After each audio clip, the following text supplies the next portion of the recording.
बुंदाए पीवा पानी पाई एबे एकमात्र साहा भरोसा पलटिछि चुआ पानी। एथिपाई जिबाको पड़ुछि घरठारु आधा किलोमीटर दूर थिबा एही चुआको। एही दृश्य हेउछि कंधमाल जिला बालीगुड़ा ब्लॉक बाटागुड़ा पंचायत अंतर्गत डाबलोकिया ग्रामर। एही डाबलोकिया ग्राम में 45 रु ऊर्ध्व आदिवासी परिवार बसवास करछन्ति, किंतु एमानंक पई पानीय जल नै कोनोसी स्थायी व्यवस्था नथिबारु पानी पाई हंतसत हेउछन्ति एही 45 रु ऊर्ध्व आदिवासी परिवार।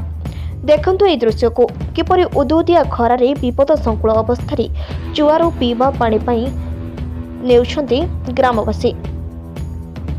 जो चुआ पानी को गाई गोरु व्यवहार करुछन्ति से पानी को पीवा पाई बाध्य होउछन्ति डाबलोकिया ग्रामवासी। एपरि अस्वास्थ्यकर परिवेश पानीय जल व्यवहार करी नाना रोग रे आक्रांत हेउथबा ग्रामवासी अभियोग करुछन्ति। तेबे एही ग्राम रे पानीय जल व्यवस्था नै दुईटी नलकूप रहितबा बेले व्यवहार योग्य होई नथिबा ग्रामवासी अभियोग करिसन्ते। नलकूपर बाहरुथबा दूषित पानी पी रोग रे आक्रांत हेउथबा कारणरू बाध्य होई ग्रामठारू आधा किलोमीटर दूर थिबा एही चुआ उपरे निर्भर करबाको बाध्य हेउथबा ग्रामवासी कहिसन्ते। पानीय जल समस्या नै पदक्षेप नेबाको बारंबार प्रशासन पाखरे दाबी करि आसथिले सुधा आज जाई कोनोसी उपयुक्त पदक्षेप निया जाउ नथिबा कहिसन्ते डाबलोकिया ग्रामवासी।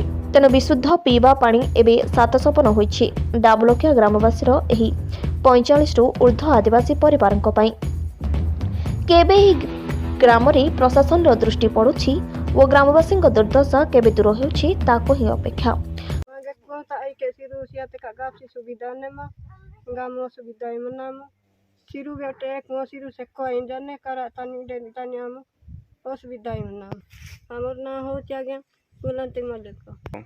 पानी तो बेसी असुविधा हो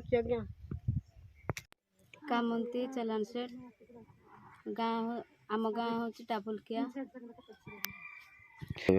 नलक दुईटा अच्छी आज्ञा से नलक पानी नहीं कि रखले पूरा हलदिया पड़ जाऊँगी भात रांधले भल होना से हलदिया है कला ये रंग पड़ुची से आमर टिके असुविधा होची। आ वर्षा टाइम रे से पानी झरणा पानी आसुची से पानी आका आमे से डेक्सी रे नहीं कि रोषे करूचु आ पानी सेड़ा पीउचु आ पिला माने ठंडा धरुची पिला मान को आमे मध्य ठंडा खास रे ये होचु सेति आमे चाहूचु जे जेमिति कि पानी जदि सुविधा था आमे भलरे रही थांतु आ मेन करी तो जे कोनोसी जिंस थिले मध्य जल न हेले मनीष बंची पारिबे नै। सेति सरकार को अनुरोध करूचु जेमिति हेले हमकु पानी सुविधा कर देउंतु। मोर परिचय मो ना होती गुटे कमड़ी को ग्राम सेटा बहुत ट्रबल अछि आज्ञा गाई गरुटार मिसिक पानी पीउछे ये 2 मास भितर पानी जल पानी आसुचे सीटा पीकी हमें झाड़ा बांधती अन्य रोग बाहर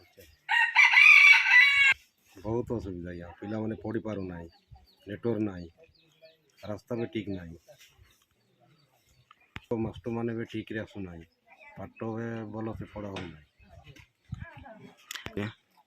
कि जवाब रखी एति कही आम बुढ़ा हेलुन 60 वर्ष है ये भी सरकार आम कहवा कथा ग्रहण करूना ब्लॉक रे तहसील ऑफिस सब एमती दे जाऊँगी कि सरकार पूर्ण करूना ये वर्ष आ बुट देव ना कोना उमेश मल्लिक रही आज्ञा गाँव आम प्रकृत अच्छु 45 परिवार आमर मेन है पानीर असुविधा हेतु आम मैंने किसी माने जोटा कि वर्षा टाइम जदि पड़े तेबे गुलिया पानी भी खाई था कि माँ माने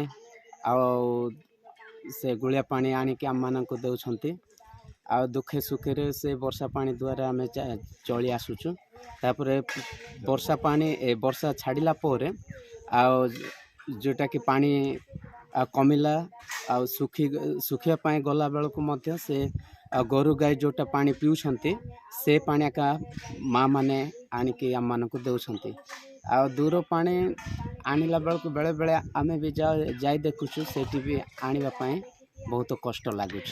आमे बहुत थर कहिछु आज्ञा आमे बोरिंग पानी विषय नहीं कि कहलु ବୋରିଂ ପାଣି ବି କରିବୁ ବୋଲିକି ଥରେ ଦୁଇଥର ଆସିଲେ କିନ୍ତୁ ଏପର୍ଯ୍ୟନ୍ତ କରିଦେଇନାହାନ୍ତି। ଆଉ ବି ଅଛି ଛୁଆ ଗୁଡ଼ାକ ବି ରିଫେରିଂ ପଞ୍ଚାୟତ ଥରରୁ ବି ହେଉନାହିଁ। ଆଉ କୂଅ ଗୁଡ଼ାକ ବି ଆଉ ନାହିଁ। ଖାଲି ଏହି ଝରଣା ପାଣି ଦ୍ୱାରା ଆମେମାନେ ବଞ୍ଚିତ ହୋଇ ରହିଅଛୁ। ଆମେ ପ୍ରଶାସନକୁ ଆଉ କ'ଣ କହିବୁ ଆଜ୍ଞା, ଆମମାନଙ୍କର ତ କହିବା ଦ୍ୱାରା ଆଉ ଯେଉଁ ସରକାରଙ୍କ ଠାରୁ ଆଉ କିଛି ମାନେ ପାଇବା ପାଇଁ ହେଲେ ସେମାନେ ହଁ ମାରୁଛନ୍ତି, କରିଦେବୁ କହୁଛନ୍ତି, କିନ୍ତୁ ସବୁ କାମ ସରିଲା ପରେ ଆମମାନଙ୍କୁ ଆମମାନଙ୍କୁ ଥାର୍ଡ଼ କ୍ଲାସ୍ ଦେଖିକି ସେମାନେ ଆଗକୁ ବଢ଼ୁଛନ୍ତି, କିନ୍ତୁ ଆମ ଡାବୁଲକିଆ ଗ୍ରାମଟିକୁ ଆଦୌ ଦେଖୁନାହାନ୍ତି। ତେଣୁକରି ଆମମାନେ ଆଉ ଏବେ ଭୋଟ ଟାଇମ୍ରେ ଆମେ କ'ଣ କରିବୁ, ଆଉ ଏ ବର୍ଷ ଆମେ ଭୋଟ ସବୁ ବର୍ଜନ କରିବୁ ବୋଲି ଭାବିକି ରହିଅଛୁ। ଜଳ ପାଇଁ ଡହଳ ବିକଳ ଡାବୁଲକିଆ ଗ୍ରାମବାସୀ। 3 ଗୋଟି ସାହିରେ 45ରୁ ଉର୍ଦ୍ଧ୍ୱ ପରିବାର ବସବାସ କରୁଥିବା ବେଳେ ଏହି ଗ୍ରାମରେ ମୂଳତଃ ମୁଖ୍ୟ ସମସ୍ୟା ହୋଇ ରହିପଡ଼ିଛି ଜଳ ସଙ୍କଟ, ଯାହାରି ଫଳରେ ଏହି ଗ୍ରାମରେ ବର୍ଷା ମାସଠୁ ଆରମ୍ଭ କରି ବର୍ଷା ମାସରେ ଗୁଳିଆ ପାଣି ଆସେ, ପୁଣି ଖରା ମାସରେ ପାଣି ଶୁଖିଯାଏ, ଯାହାରି ଫଳରେ ଅନ୍ତସନ୍ତ ହୋଇପଡ଼ନ୍ତି ଅଞ୍ଚଳବାସୀ। 45ରୁ ଉର୍ଦ୍ଧ୍ୱ ପରିବାର, 200ରୁ ଉର୍ଦ୍ଧ୍ୱ ଜନସଂଖ୍ୟା ଥିବାବେଳେ ଏହି ଗ୍ରାମକୁ ମୁଖ୍ୟତଃ ସମସ୍ୟା ହୋଇ ରହିପଡ଼ିଛି ଜଳ। ଆଉ ଏହି ଜଳର ସମସ୍ୟା କେବେ ସମାଧାନ ହେବ? 2 ଗୋଟି ନଳକୂଅ ଥିଲେ ମଧ୍ୟ ତାହା ଅଚଳ ଅବସ୍ଥାରେ ଥିବାରୁ ସେହି ଦ୍ୱାରା କୌଣସି ପ୍ରକାର ଉପକୃତ ହୋଇପାରୁନାହାନ୍ତି ଗ୍ରାମବାସୀ।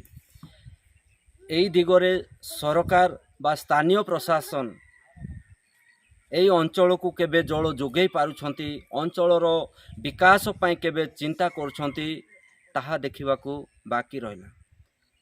ବାଲିଗୁଡ଼ାରୁ ଇସାକ ପ୍ରଧାନ, ରିପବ୍ଲିକ ଓଡ଼ିଶା। ବାଲିଗୁଡ଼ାରୁ ଇସାକ ପ୍ରଧାନଙ୍କ ରିପୋର୍ଟ, ରିପବ୍ଲିକ ଓଡ଼ିଶା।